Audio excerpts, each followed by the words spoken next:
Welcome friends. இந்த வீடியோவை பார்க்குற ஒவ்வொருத்தருக்கும் முதல்ல ஒரு விஷயம் சொல்லணும். டிஎன்யூ எஸ்ஆர்பி எஸ்ஐ தேர்வின் நெக்ஸ்ட் ஸ்டேஜ் செலெக்ஷன் லிஸ்ட் வெளியாகி இருக்குது. இது ஒரு மிக முக்கியமான ஒரு கட்டம். ஏன்னா இங்கே தான் வந்துட்டு நிறைய பேருக்கு வந்துட்டு குழப்பம், பயம், தவறான தகவல், அன்னெசசரி டென்ஷன், ஸோ இது எல்லாமே வந்துட்டு வர ஆரம்பிக்கும். அதனால தான் இந்த வீடியோவில் செலெக்ஷன் லிஸ்ட் வந்துடுச்சு, இனிமே என்ன அப்படிங்கிற முழு ஒரு ஏ டு Z தெளிவாக வந்துட்டு தமிழில் நம்ம பேசலாம். ஸோ இந்த வீடியோ வந்துட்டு இந்த வீடியோவோட முடிவுக்கு நீங்கள் வந்தீங்கன்னா உங்களுக்கு நெக்ஸ்ட் ஸ்டேஜோட கிளாரிட்டி என்னன்றது தெரியும். ப்ரிப்பரேஷன் வந்துட்டு கான்ஃபிடெண்ட்டாக நீங்கள் ப்ரிப்பேர் பண்ணுவீங்க. ஒரு ஃபியர் இல்லாத ஒரு மைண்ட் செட் வந்துட்டு இது மூணுமே வந்துட்டு உங்களுக்கு கிடைக்கும். ஸோ இந்த வீடியோவை ஸ்கிப் பண்ணாமல் பாருங்கள். முதல்ல ரொம்ப பேசிக்காக கிளாரிஃபை பண்ணிக்கலாம். செலெக்ஷன் லிஸ்ட்டு அப்படின்னா ஃபைனல் செலெக்ஷன் இல்லை. இது என்னென்னா நெக்ஸ்ட்டு ஸ்டேஜுக்கு வந்துட்டு உங்களை எலிஜிபிள் ஆன கேண்டிடேட்ஸ் லிஸ்ட்டு நெக்ஸ்ட்டு ஸ்டேஜுக்கு உங்களுக்கு நீங்கள் எலிஜிபிள் அப்படின்றதுக்கான ஒரு செலெக்ஷன் லிஸ்ட்டு தான் இது ஃபைனல் கிடையாது. ஸோ இதில் இருக்கிறவங்க வந்துட்டு சர்டிஃபிகேட் வெரிஃபிகேஷன் சிவி, அதுக்கப்புறம் பிஎம்டி ஃபிசிக்கல் மெஷர்மெண்ட் டெஸ்ட்டு, தென் என்டியூரன்ஸ் டெஸ்ட்டு ஈடின்னு சொல்லுவாங்க, அதுக்கப்புறம் PET physical efficiency test. So இந்த எல்லா ஸ்டேஜுக்கும் வந்துட்டு இவங்க இந்த இப்போ செலெக்ஷன் ஆனவங்க எல்லாம் இந்த எல்லா ஸ்டேஜுக்கும் போவாங்க. அதாவது நீங்கள் ரிட்டன் எக்ஸாம் கிளியர் பண்ணிட்டீங்க, ரிட்டன் எக்ஸாமில் நீங்கள் பாஸ் பண்ணியிருக்கீங்க. ஸோ இப்போ உங்களுக்கு ஃபிசிக்கல் அண்டு டாக்குமெண்ட் வெரிஃபிகேஷன் வந்துட்டு பார்க்க போகிறோம். அப்படின்னு வந்துட்டு நம்ம இந்த ஸ்டேஜுக்கு வரப்போகிறோம் அப்படின்றது வந்துட்டு டிஎன்யூ எஸ்ஆர்பி அப்படின்ற டிபார்ட்மெண்ட் வந்துட்டு சொல்கிறாங்க. ஸோ இங்கே வந்துட்டு நிறைய பேர் பண்ணுற பிக்கஸ்ட் மிஸ்டேக் என்னென்னா லிஸ்ட்டில் நேம் வந்துடுச்சு, ஜாப் கன்ஃபார்ம் அப்படின்னு நினச்சிக்கிறாங்க. இது வந்துட்டு ராங்கான assumption. Final selection depends on எதை பேஸ் பண்ணி இருக்கும் அப்படின்னா, ஃபைனல் செலெக்ஷன் உங்களுடைய ஃபிசிக்கலோடைய பெர்ஃபார்மன்ஸு, அதுக்கப்புறம் சர்டிஃபிகேட்டோட கரெக்ட்னஸ், நீங்கள் எல்லா சர்டிஃபிகேட்டும் ப்ராப்பராக வச்சுருக்கீங்களா, கரெக்டாக வச்சுருக்கீங்களா, ஒரிஜினலாக வச்சுருக்கீங்களான்னு பார்ப்பாங்க. தென் ரூல்ஸை ஃபாலோ பண்ணுறீங்களா இல்லையான்றதையுமே செக் பண்ணுவாங்க. மெயினாக உங்களோட ஃபிசிக்கல் பர்ஃபார்மன்ஸை பேஸ் பண்ணி தான் வந்துட்டு நெக்ஸ்ட் லெவலில் நீங்கள் பாஸ் பண்ணுறது இருக்கும். நெக்ஸ்ட்டு வந்துட்டு இப்போ நான் சீக்வென்ஸாக எக்ஸ்பிளைன் பண்ணுறேன். ஸ்டேஜ் 1 வந்துட்டு சர்டிஃபிகேட் வெரிஃபிகேஷன், ஸோ சிவின்னு சொல்லுவாங்க. இதில் வந்துட்டு உங்களோட ஒரிஜினல் சர்டிஃபிகேட்ஸ் எல்லாமே வைக்கணும். நீங்கள் அதோட ஜெராக்ஸ் காப்பீஸும் வைக்கணும். டீட்டெயில்ஸ் வந்து மிஸ்மேட்ச் ஆகுது, மேட்ச் ஆகுதா எல்லாத்தையுமே வந்துட்டு அவங்க செக் பண்ணுவாங்க. ஸோ எந்த ஒரு தவறும் இல்லாமல் நீங்கள் வந்து அதை சப்மிட் பண்ணணும். ஸோ இந்த சர்டிஃபிகேட் வெரிஃபிகேஷனில் ஏதாவது ஒரு மிஸ்டேக் அப்படி ஃபெயில் ஆகுறீங்க அப்படின்னா நெக்ஸ்ட்டு ஸ்டேஜுக்கு போகவே முடியாது. ஸோ வந்துட்டு உங்களோட சர்டிஃபிகேட் எல்லாமே ப்ராப்பராக இருக்கா, எதுவும் மிஸ் ஆகிருக்கா, எல்லாமே வச்சுருக்கீங்களான்றதை நீங்கள் ஒரு டைம் வெரிஃபை பண்ணிக்கோங்க. அதோட ஜெராக்ஸ் காப்பீஸும் நீங்கள் வைக்கணும். நெக்ஸ்ட்டு 2வது ஸ்டேஜ் என்னன்னு பார்த்தீங்கன்னா பிஎம்டின்னு சொல்லுவாங்க, ஃபிசிக்கல் மெஷர்மெண்ட் டெஸ்ட்டு. இதில் வந்துட்டு உங்களோட ஹைட்டு, நீங்கள் மென்னாக இருந்தாங்கன்னா செஸ்ட்டு, அதே மாதிரி வெயிட் இதெல்லாமே வந்துட்டு செக் பண்ணுவாங்க. மினிமம் ஸ்டாண்டர்ட்ஸ் வந்துட்டு நீங்கள் வந்துட்டு இருக்கணும், அதை தான் அவங்க பார்ப்பாங்க. மினிமம் ஹைட்டு, மினிமம் அந்த வெயிட்டு எல்லாமே அவங்க செக் பண்ணுவாங்க. நெக்ஸ்ட்டு வந்துட்டு என்டியூரன்ஸ் டெஸ்ட்டுன்னு சொல்லுவாங்க. ஸோ இதில் வந்துட்டு ரன்னிங் டெஸ்ட்டு, அதாவது டைமிங் பேஸ்டில் இருக்கணும். மென்னாக இருந்தீங்கன்னா இவ்வளோ டைமுக்குள்ளே நீங்கள் ஓடணும், உமனாக இருந்தீங்கன்னா இவ்வளோ டைமுக்குள்ளே நீங்கள் வந்துட்டு ரன்னிங் பண்ணணும் அப்படின்ற ஒரு டெஸ்ட்டு கண்டக்ட் பண்ணுவாங்க. ஸோ இது வந்துட்டு அதே மாதிரி இந்த என்டியூரன்ஸ் டெஸ்ட்லேயும் வந்துட்டு நீங்கள் ஃபெயில் ஆகிட்டீங்க அப்படின்னா பிஇடியில், அதாவது ஃபிசிக்கல் மெஷர்மெண்ட் டெஸ்ட்டில் வந்துட்டு உங்களுக்கு அந்த ஸ்டேஜுக்கு நீங்கள் போக முடியாது. ஸோ என்டியூரன்ஸ் டெஸ்ட்டும் இம்பார்ட்டண்ட்டு.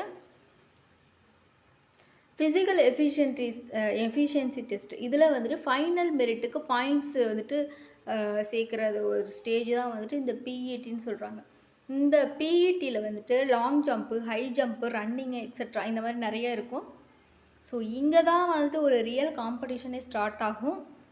ஸோ இதுக்கெல்லாம் நீங்கள் ப்ராக்டிஸ் எடுத்தால் மட்டும்தான்.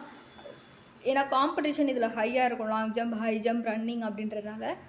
ஸோ இங்கே தான் வந்துட்டு நீங்கள் வந்துட்டு நல்லா ப்ராக்டிஸ் பண்ணிவிட்டு இந்த டெஸ்ட்டுக்கு போகணும். ஸோ இந்த ஸ்டேஜ் வந்துட்டு ரொம்ப கிரிட்டிக்கலான ஸ்டேஜ். என்னென்னா மேண்டேட்ரி சர்டிஃபிகேட், என்னென்ன சர்டிஃபிகேட் வேணுன்றது. உங்களுடைய SSLC mark sheet, higher secondary certificate, degree certificate, community certificate, nativity certificate, PSTM நீங்கள் வச்சுருந்தீங்கன்னா பிஎஸ்டிஎம் சர்டிஃபிகேட் வைக்கலாம். என்சிசி அல்லது ஸ்போர்ட்ஸ் சர்டிஃபிகேட் இருந்துச்சுன்னா உங்களுக்கு ப்ரியாரிட்டி இருக்கும். அதே மாதிரி எக்ஸ் சர்வீஸ் மேனாக இருந்தீங்க அப்படின்னா அதுவும் அவங்களும் வந்து ப்ரியாரிட்டி லிஸ்ட்டில் வருவாங்க. ஒரிஜினல் ப்ளஸ் ஜெராக்ஸ் காப்பீஸ் வந்து ரொம்ப இம்பார்ட்டண்ட்டு. ரெண்டுமே எல்லா சர்டிஃபிகேட்லேயும் ஒரிஜினலும் வைக்கணும், ஜெராக்ஸும் நீங்கள் வைக்கணும். இதில் நிறைய பேர் பண்ணுற காமன் மிஸ்டேக் என்ன அப்படின்னா, நேம் வந்துட்டு மிஸ்மேட்சிங்காக இருக்கும். நேமோட ஸ்பெல்லிங் வந்து மிஸ்மேட்சாக இருக்கும். ஒரு சர்டிஃபிகேட்டில் வந்துட்டு ஒரு நேமோட அந்த ஸ்பெல்லிங் இருக்கும், வேறு மாதிரி இருக்கும். இன்னொரு சர்டிஃபிகேட்டில் வேறு மாதிரி இருக்கும்.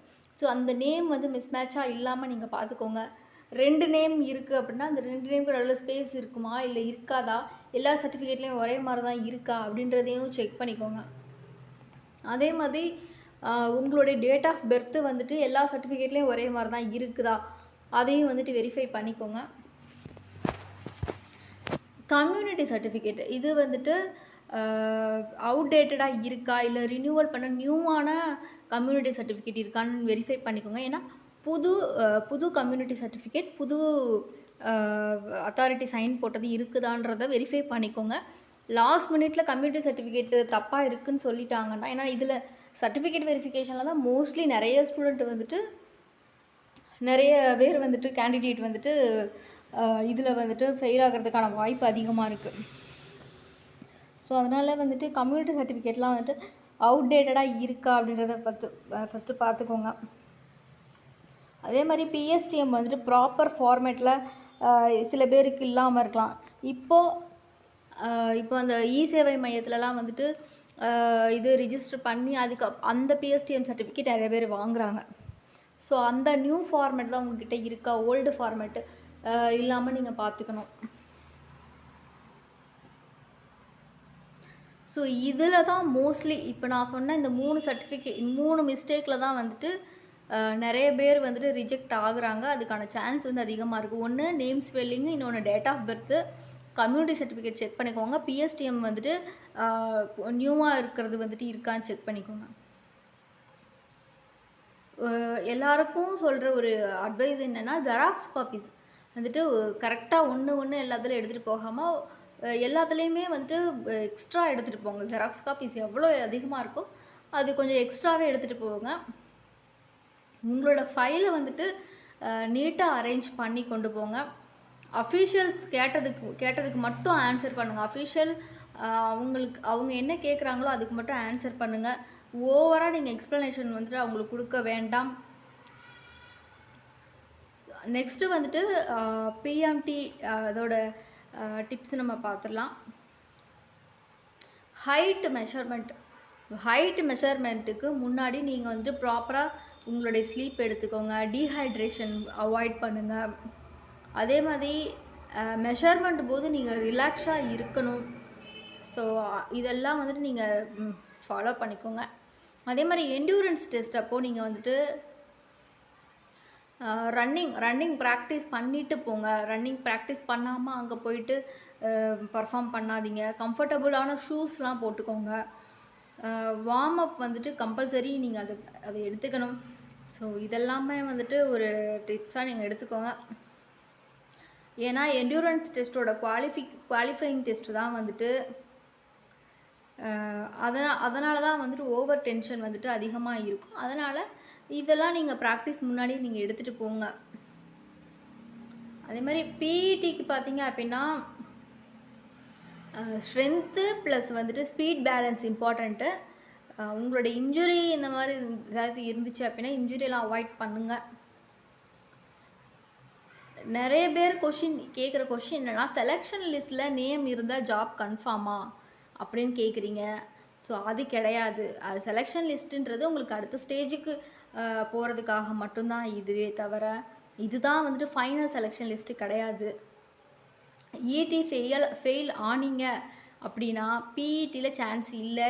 என்டியூரன்ஸ் டெஸ்ட்டு கிளியராக என்னன்றதை புரிஞ்சுக்கோங்க. என்டியூரன்ஸ் டெஸ்ட்டுக்கு அப்புறம் என்டியூரன்ஸ் டெஸ்ட்டு நீங்கள் பாஸ் பண்ணால் மட்டும்தான் ஃபிசிக்கலுக்கு நீங்கள் போக முடியும்.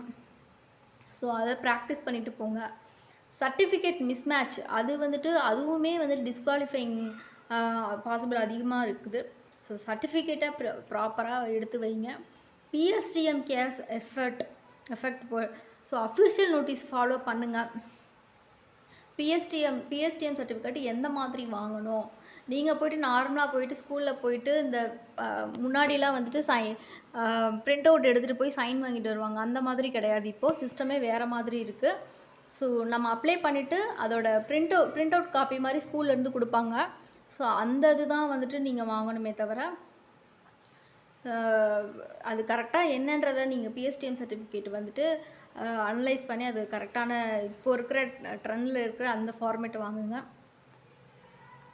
ஸோ ஃப்ரெண்ட்ஸ், இங்கே இந்த இடத்துக்கு அதாவது செலெக்ஷன் ஆகிட்டீங்க. நீங்கள் செலெக்ஷன் ஆனதே வந்துட்டு ஒரு பெரிய விஷயந்தான். ஸோ செலெக்ஷன் லிஸ்ட்டில் நேம் வந்ததே ஒரு அச்சீவ்மெண்ட் தான் உங்களை பொறுத்த வரைக்கும். இப்போ வந்துட்டு நீங்கள் வந்துட்டு பயப்பட தேவையில்லை. எந்த ஒரு ரூமர்ஸையும் வந்துட்டு நம்பாதீங்க. போலீஸ் வேலைக்கு முக்கியமாக இருக்க வேண்டியது டிசிப்ளின் மட்டும்தான். ஸோ இந்த ஸ்டேஜில் நீங்கள் காமாக கான்ஃபிடெண்ட்டாக இருந்தீங்க அப்படின்னா ஃபைனல் செலெக்ஷன் உங்கள் பக்கம்தான். இந்த வீடியோ யூஸ்ஃபுல்லாக இருந்தால் லைக் பண்ணுங்கள், சப்ஸ்கிரைப் பண்ணுங்கள், சீரியஸ் கேண்டிடேட்டுக்கு ஷேர் பண்ணுங்கள். நெக்ஸ்ட் வீடியோவில் சிவியில் என்ன எக்ஸாக்டாக என்ன நடக்கும் அப்படிங்கிறத வந்துட்டு நம்ம எக்ஸ்பிளைன் பண்ணலாம். So all the best future. Thank you.